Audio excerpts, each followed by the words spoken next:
Yo, what's up everybody? This is Jose from Home and Pigeon Races.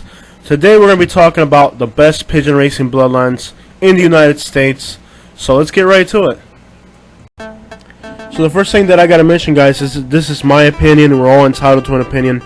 My opinion is based on the fact that I've, since 2012, visited about 200 pigeon lofts and interviewed a good portion of those people. And I understand what people have in their lofts, what's doing good, what's not doing good. And the reason I'm making this video is because there's a lot of new people in the sport. They're spending a lot of money. Unfortunately, not everybody who sells pigeons is honestly just out to make a killing. There's people out there just out to make a killing. And while it's nice to respect people's bloodlines, and again, these breeders that we're going to go to, they're not my friends. They're not people I even want to give credit to because they're not putting money in my pocket. But I want you, the buyer, to be educated. And there's not a lot of information. Even when I'm doing my research about these pigeons, I can't even find the right pedigrees. I don't think the way they've managed, where if I'm looking for information on a bloodline that I know is good, there's not even that much information on the internet. And the information that is out there, even for somebody like me who knows what they're looking for, it's not even that easy to find. So if you're a new buyer in the sport, you're looking to buy homing pigeons, there's a few things you got to understand. The first thing is that there's about 3 bloodlines that dominate the sport currently in the United States. And if you buy your birds from a breeder that has a pedigree, then you're able to validate the resale of that pigeon off that pedigree if it's a breeder that's world renowned and respected. And there aren't too many of those breeders where if you've got their pedigree, you know your money's safe. A lot of other lofts, while they may have incredible specimens that race incredibly well, their pedigrees are not worth as much. So if you're new into the pigeon racing sport, you want to buy a bird that when you decide to get out of the sport, or you don't want it no more, or whatever happens in your life, you're investing your money into a pigeon rather than throwing it away. When you buy these imported pigeons and all these other weird crap people buy, when they go to resell them, they're never going to find a buyer because it's a specific bloodline that somebody hyped up. You bought their pigeons way overpriced. Now you're stuck with something that was extremely expensive and you can't do anything with. So these are investments that, at least you can recover some of your money if crap goes wrong, because there's enough avid fanciers interested in these bloodlines to where if you buy them, your money is a lot safer. And again, I don't like these guys too much because I've tried to communicate with some of these breeders and they haven't really been all that great with me. But let's just be honest, truth be told, these are the best bloodlines in the United States. They're not putting any money in my pocket, so I hate to really put money in other people's pockets when they're not putting money in my pocket. And I know that to you it may not matter, but to me it matters because I've invested a lot of effort into my channel, and I feel that if I'm giving somebody credit, they're making money off it. Unfortunately, even if I'm just doing recreational videos like we are today, it becomes into a money-making machine. It's very unfortunate and it's out of my control. So as we go through this, keep in mind that it's not what I want to say. It doesn't benefit me, but I want to benefit you, the buyer, so that when you go out and you buy pigeons, what you're buying, who you're buying it from, what reputation your breeder has, how much you're going to get for your investment, and that you're not being conned. And what I mean conned is, if you can buy a pigeon that's reliable, your pedigree is worth it, and you can get it for, let's say, $1,200, why would you go and pay $3,000 for something that hasn't been tested and that nobody respects the pedigree? And that's where the pigeon racing sport kind of gets a little bit whack. If you've got somebody that sells you something that's good for $1,200, why are you going to go buy something that's not tested, not guaranteed to even be any type? It's throwing your money away because it's a weird bloodline, not tested as much. It's not universal. Like, there's bloodlines we're going to talk about today. Everybody has them. We know they're good. So let's get right to it. Let's talk about these bloodlines, and that's my criteria based on people actually racing here in the United States. So number 3, let's get right to it. That will be, let's look at the list, Young Artist. Now, I don't know if I'm pronouncing it right. I've heard a few different pronunciations. You get the point. Young Artistine, Young Artist. I don't care how you pronounce it. It's a Hubin. I'm looking at some website here. It says the Hubin started the race at the end of the Second World War. And Hubans cover also second place. But let's just focus on this particular type of Huban. Young artist, young artist, however you pronounce it. It's a bird that was 7 times equal first, apparently. And it's on the background or pedigree of a lot of really good breeders.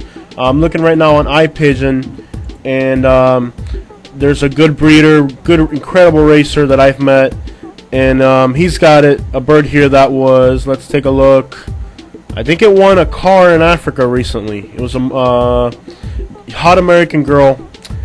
It's first place. You know, Africa is the most important pigeon race in the world, not just in the United States. It was first hot spot car number 3, race car winner, first hot spot average money winner, first country challenge number 1, first country challenge number 3, first country challenge, and it just goes on. Also 6th place in a hot spot number 5 car race winner. So a total of $43,000 in winnings. And this bird in its pedigree has young artist, or however you pronounce it, right?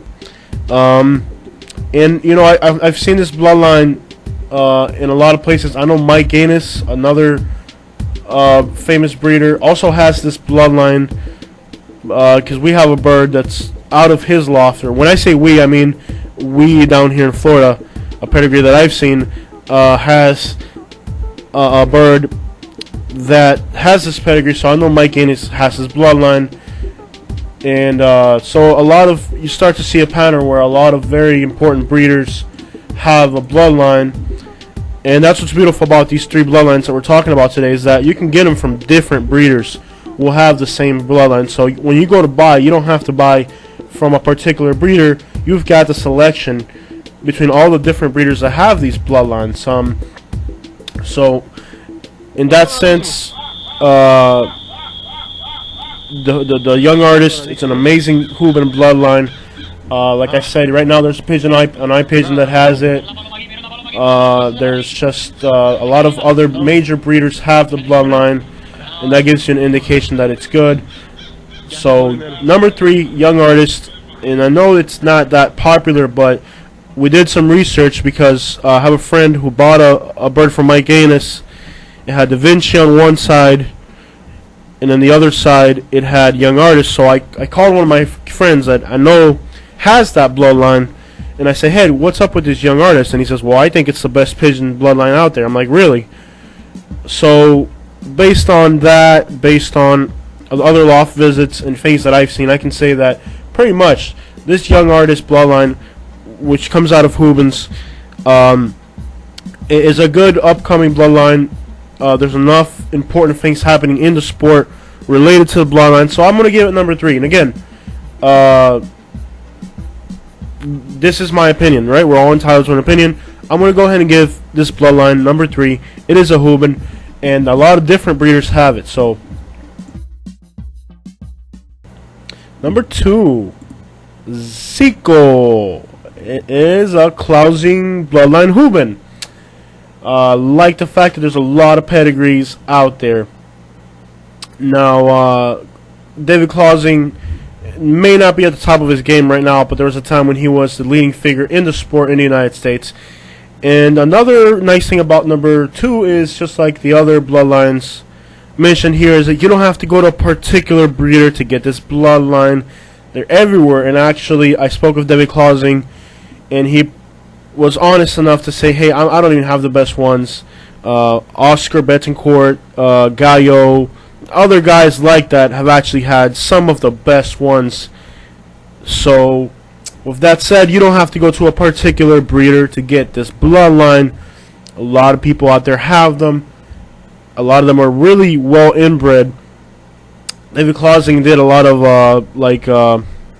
where you run the eggs, whatever it's called. And there's just a lot of these birds out there. A lot of line breeding. He had a system of line breeding, and a lot of these birds are line bred very well. And I mean, I could elaborate quite a bit on the pedigree and results, but I'm just gonna go narrow it down to the fact that it's number 2 on this list. because of how well it's done. And there's a lot of pedigrees. If you just go on Google and you write Clousing Ziko, you're gonna get a lot of pictures, a lot of pedigrees. I just popped on one, Ware Family Loft, another really great breeder. I think he's out west in Utah, if I'm not mistaken. Ware Family Loft, I think even Brad Hogan. I don't know, just a lot of people will have. Well, let me just take that back. I know I'm looking at a pedigree from Ware Family Loft.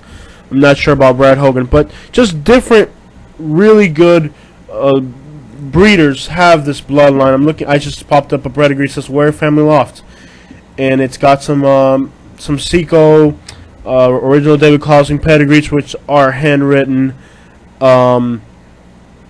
Ziko definitely deserves it.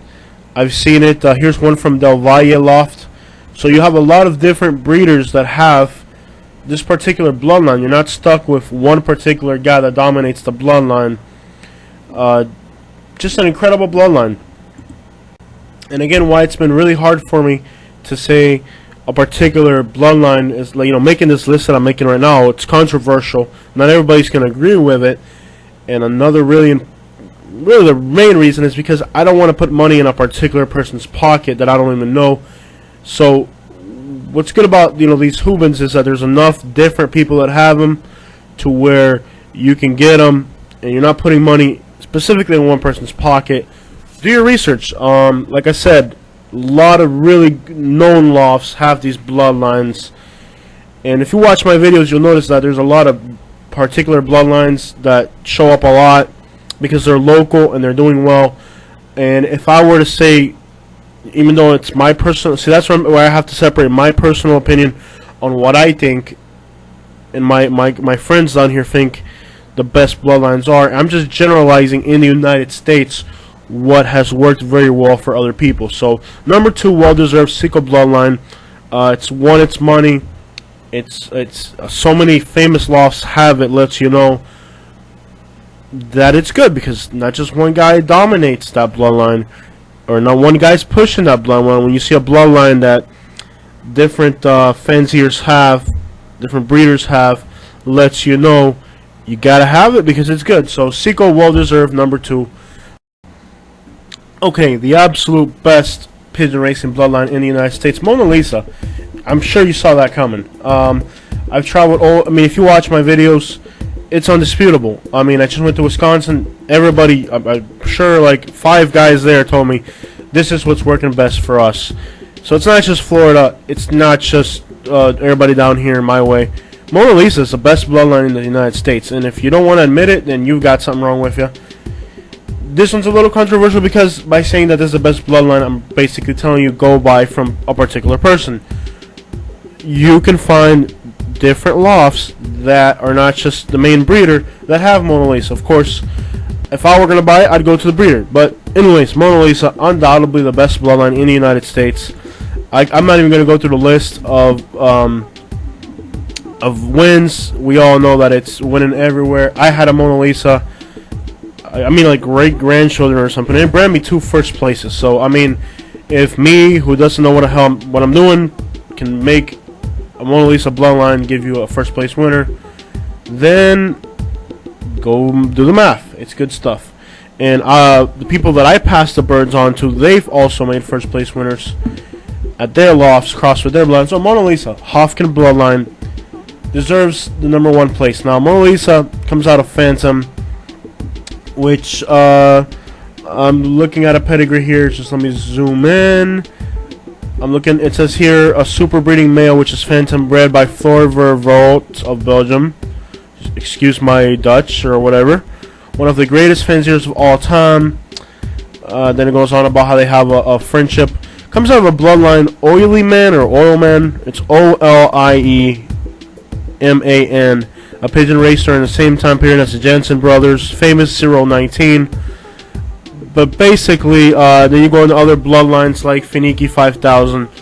Hofkins are superior pigeon everywhere they race. If you watch my videos, you'll notice that the Hofkin is just a superior pigeon. And Hofkins, you can elaborate past Mona Lisa. Hofkins are some of the best pigeons best strains around, not just Mona Lisa. And other bloodlines, I'm going to mention a few other bloodlines that I think are good. I have to say, with the Hopkins, Young Merc 726. I mean, there is just so much to the Hopkins bloodline that, and so many breeders actually that have them. It's not just one person either, because a lot of people, when they say Mona Lisa, automatically think about the main breeder. And keep in mind that it's a bloodline that a lot of people have, and once you buy the bird, you buy the pedigree, it's yours. And once you breed out of it, now it's your own thing, because you're breeding it under your loft conditions, crossing it the way you want. So you know, a strain becomes a strain from the point you put two birds together, makes a strain. So with that said, you could grab a Mona Lisa bird and cross it with your stuff that sucks, and you've destroyed the bloodline. You could cross it with something that complements the bloodline, and now you just created something better. There's no doubt about it that the Hopkins pigeon is dominating the sport in the United States right now. And there's many different Hopkins that I like. I'm a fan of Hopkins, and they have a few particular characteristics that doesn't exactly make the bird better, but it's it's related to the bloodline. The blue bar, white splash, you know, just a beautiful pigeon. All the way around, good body, good build. And again, there's a lot of good pigeons out there. Based on my videos, you could draw a conclusion that I have my favorites. I like the Hopkins a lot. I'm not too much of a fan of the Hubins, because I think that the Hubins a lot of times will produce you a one-time winner. But when it comes to consistency, the Hopkins are a more consistent pigeon. And the reason why I don't want to say go to a particular loft or a bloodline is because the monetary aspect. I don't want to be monetarily tied to anybody, because then that takes away the credibility. I want you guys to know that when I'm saying that these bloodlines are good, it's because they're good. And I don't want you to think that I'm trying to make you buy something, because that's what everybody else is trying to do. They're trying to tell you what they have is better than what the next guy's got, so they can make money off you. And I want you guys to trust me when I tell you that these are the best bloodlines based on what I've done. Make your own list. You don't agree? Leave your comments. I really want to hear what you guys think are the best bloodlines. Honorable mentions, Gabby Vanderbilly, or however it's pronounced, another famous bloodline that everybody buys. I don't really recommend it because I see the prices, and you know, there's not really a concentrated source of those birds here in the United States. And if I start mentioning particular lofts, then we go back to the same issue. So I want you guys to know that I'm doing this so that if you're new in the sport and you're gonna buy some pigeons, you don't get screwed buying something that is a dead end. And these are not bloodlines that I'm hopping on right now. These are things that, if you watch my videos, you'll notice. You know, really study my videos, you'll notice these are bloodlines that a lot of good flyers, good fanciers that have been in the sport for a long time depend on these bloodlines. So it's something that's well established. These three bloodlines, and there's a lot of other bloodlines out there that people like. Now, again, these bloodlines that I'm mentioning here are what I think is better. If you think something's better, make your own YouTube video. Comment on my video. I mean, I'm just saying this is what I believe, so I respect what other people believe. But if you're new into the sport, I want to give you some words of advice on buying pigeons, because I see people that, okay, I go to the lofts and I see a bloodline. Let's just call it Pineapple Bloodline, just to throw a random name on it. Pineapple. Let's say Pineapple's a good bloodline. The breeder has it. It's been great for him. He sold it to his friend. It did good. Now you buy a Pineapple for $5,000, and yes, to that breeder, it's worth it. To the people that flew the birds, definitely worth it. But if you're a new fancier, you're paying $5,000 for something you really can't do can't really go anywhere with. The way I would do it is, and again, my personal opinion, just get whatever you can get to start off, and don't make these huge investments if you're new into the sport. I've always said, if you become a good pigeon flyer, like if you're looking at the video right now, the gentleman flying right here, Yamil Garcia, he hasn't gone out there and spent an arm and a leg on pigeons. He's just a great pigeon flyer. Once you become a great pigeon flyer, 20 guys will bring you their best birds for you to fly. Like right now, I'm taking birds. I have 2 young birds, and I'm taking them this week. That's all I was able to get this year, by the way. 2 young birds, taking it to Castellanos Loft in Cape Coral. They're going to fly the birds. The reason they're going to fly my birds is because they became good flyers. And they didn't go out and buy a bunch of stock. They learned how to fly pigeons. Learn how to fly pigeons. Become a good flyer, and the good birds are going to find you. That's solid advice. And again, if you disagree with what I'm saying or anything that I've said, correct me. Just go down there in the comments, leave your opinion, and you know, share your thoughts. You know, don't just let my thoughts be the prevailing thing here. And back to my fictitious pineapple pigeon that I made up. It's not that it's not worth it. It's just it's not worth it for you. It's not worth it for you, a new fancier, to invest money into something that's very particular. Just want to mention that I have sold some of our bloodlines that I've had to people and they've done great, or given them to people and they do great. And in my opinion, that's the best bloodline there is. But I cannot say that without being a little bit leaning towards my own opinion. So I'm trying to be general here. There's a lot of video YouTubers that I watch that are not in the pigeon racing sports. They're just like world news type people and other DJs that are famous, and they'll make this style of video where we have here, where I'm just talking over other videos, giving you guys updates on things that are genuinely happening in the interest, namely pigeon racing today. So if you like this video right here, the way I laid it out, how I talked over videos, and I'm giving you, a conversation and asking you to become involved, it's worked a lot for other people. I'm really scared of making changes on the channel as far as how I run the layout of the channel. You're expecting a new video about a pigeon race that happened this week, and if I start making other odd videos way off topic, maybe it's interesting to a lot of you, but it could really scare away a lot of people from the channel, and I don't want to lose subscriber base. So if you're watching this video and you got to the end of it, give me your opinion on if, because I have another channel and I have the subscriber base here, but what I don't want to do is change up my channel layout completely and the style of the channel and lose a lot of my subscriber base because I did that. I'm really careful about how I gain subscribers and not losing them, and I'm really afraid of losing subscribers based on sudden changes in the style or the subject matter of my videos. So just comment if you like this, if you don't like it, or you just want my channel to be mostly when you get that beep or whatever notification that you know it's a pigeon race. So comment, subscribe, let me know what you think about this video, and if you guys like it, I'll keep doing it, and if not, I'll just start doing it on my new channel that I made just for this purpose. Let me know what's up, guys. So thank you so much for watching, and I'm out.